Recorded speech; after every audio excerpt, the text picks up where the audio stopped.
Hello and welcome to the Memory Card. Today we're going to be continuing our retrospective of the TimeSplitters franchise with TimeSplitters 2 on the GameCube. TimeSplitters 2 came out in 2002 for the PS2, original Xbox, and the Nintendo GameCube, and really established the series as it's often remembered now. It's similar to how Super Mario Kart on the SNES began the series, but Mario Kart 64 changed things up and became the new standard, and made the series even more popular than it was. TimeSplitters 2, like Mario Kart 64, refines the core gameplay that helped make the original so good, and builds upon that foundation magnificently, and helps make the multiplayer much more of the pillar of the game. Also with TimeSplitters 2, there's a much more coherent story in this game with actual main protagonists this time, rather than just the unconnected episodic approach taken in the original game. But even then, there are some interesting choices done with the narrative that help make this game kind of feel like the in-between between the first game and Future Perfect, more than just its literal numerical place.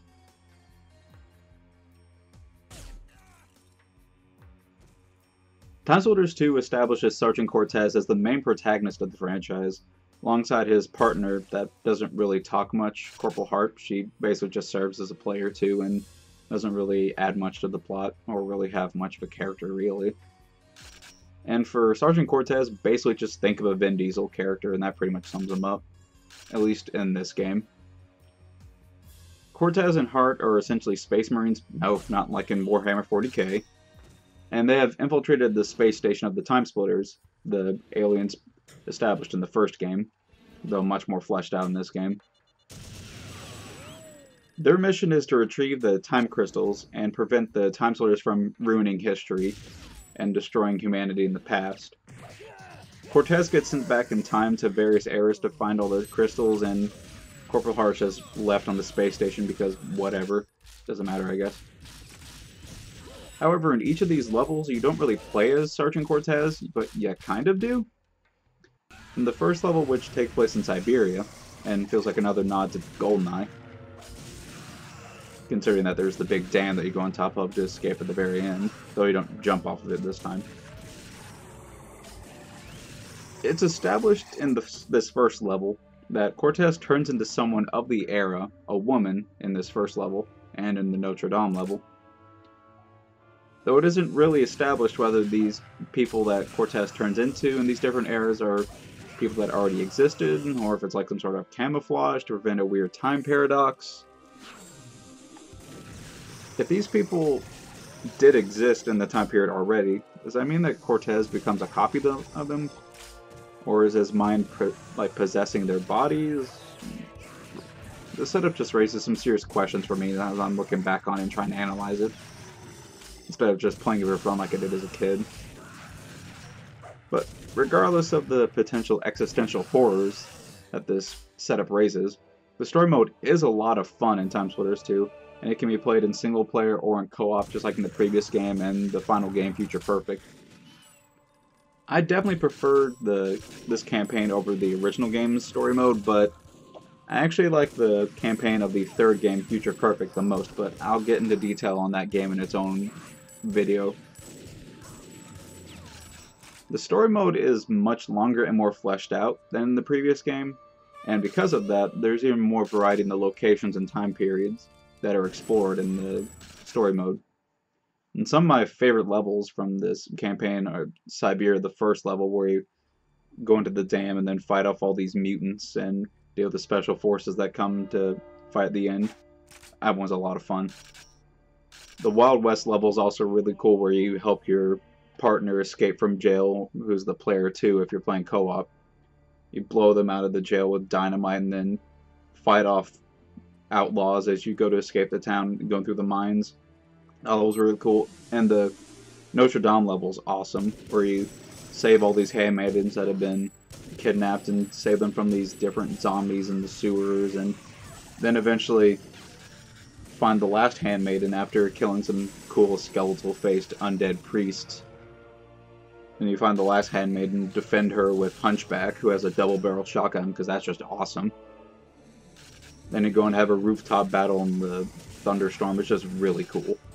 Love that level. It's weird that Notre Dame is such a iconic location and so famous, and yet it's not really ever used in video games very much. I can't think of very many others that use it aside from TimeSplitters 2. I mean, the Gothic architecture and the vaulted ceilings and the stained glass all add to a really cool mood to the level. And all these different levels and the story mode of TimeSplitters 2 all have very distinct tones to them. And it definitely helps to have much more levels in TimeSplitters 2 than the first one. Wasn't really room in the first one to have a Neo Tokyo level where you're sneaking around and trying to be really stealthy in a rainy cyberpunk town or city, or having a big robot factory level. That one's really hard, but it's still fun.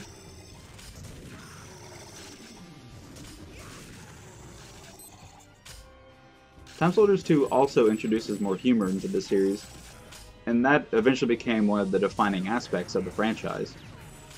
I wish more shooters and games in general nowadays would take themselves a bit less seriously and just focus on the fun, and that was something the TimeSplitters series did so well, and that's part of what draws me to Nintendo games nowadays, because they do that. They focus on the fun, they don't tend to take themselves too seriously.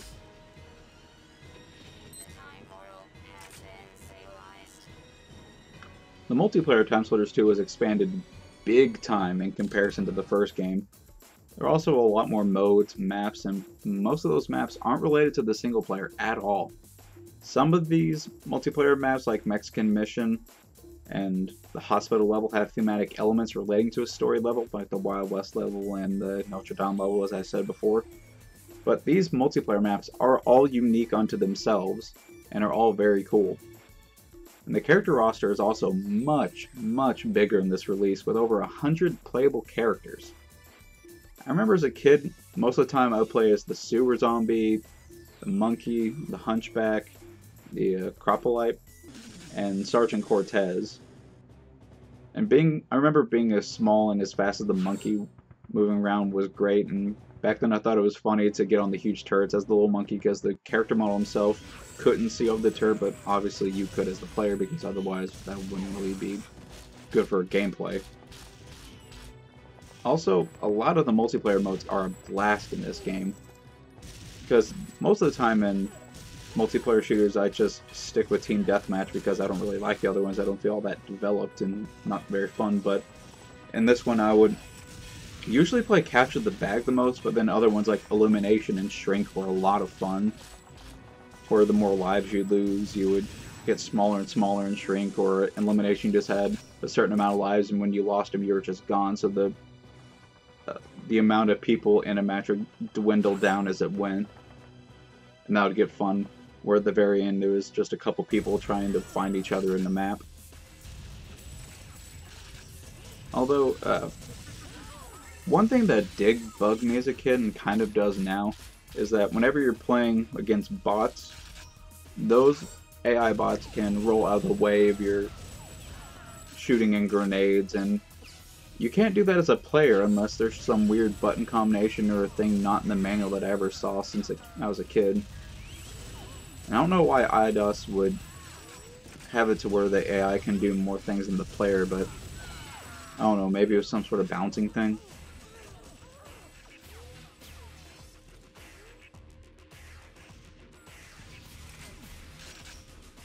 Now, when I played TimeSplitters 2 back in the day, I played it on the PS2, because I got TimeSplitters 1 and 2 at the same time, around Christmas time, when I think we got the PS2 as a kid. I don't remember exactly when we got it, just remember I was young when we got it.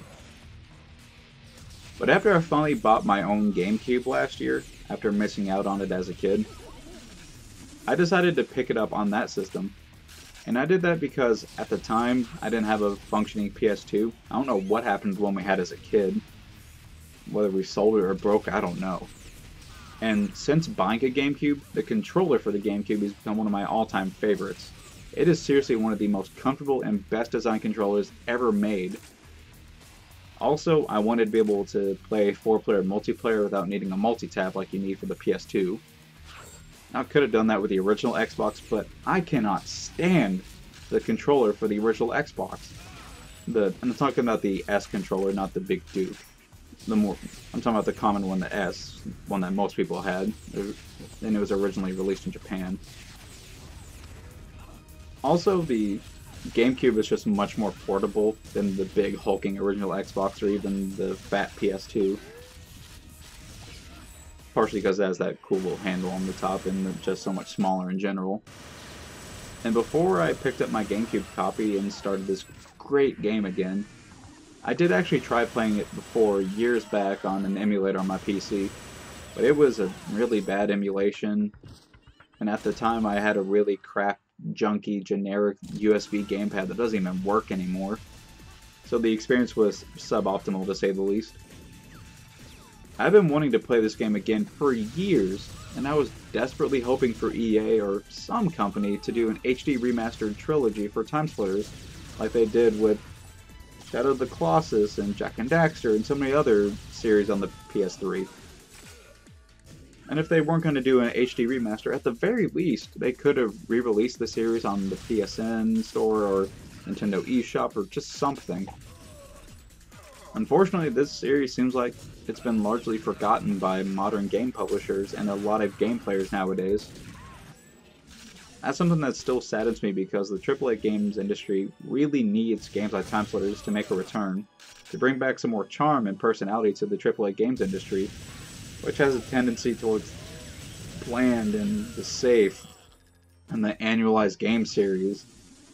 They just keep churning out the same thing over and over again until people get sick of it, like they did with Guitar Hero back in the late 2000s, and what they've pretty much done with the Assassin's Creed series, although maybe Origins will be good and interesting and make me care about the series again.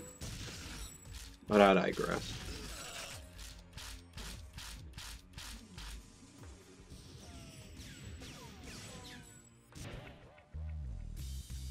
Regardless, it's been great owning this game again and playing through it because this game not only has held up fantastically over the years, I think I appreciate the series even more than I did as a kid.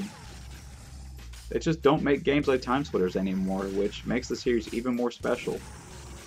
Some shooters coming out now have personality again, like Overwatch, Splatoon, and the new Doom, which are all so much fun. But shooters like that are not common enough for my tastes.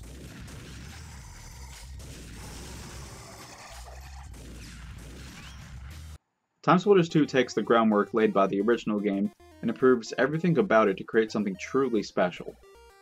While I do tend to prefer the third game, Future Perfect, I still adore TimeSplitters 2, and still play it on a regular basis because it's just unique, special, and really, really fun. I hope you'll join me when I finish my retrospective of the TimeSplitters franchise when I talk about TimeSplitters Future Perfect.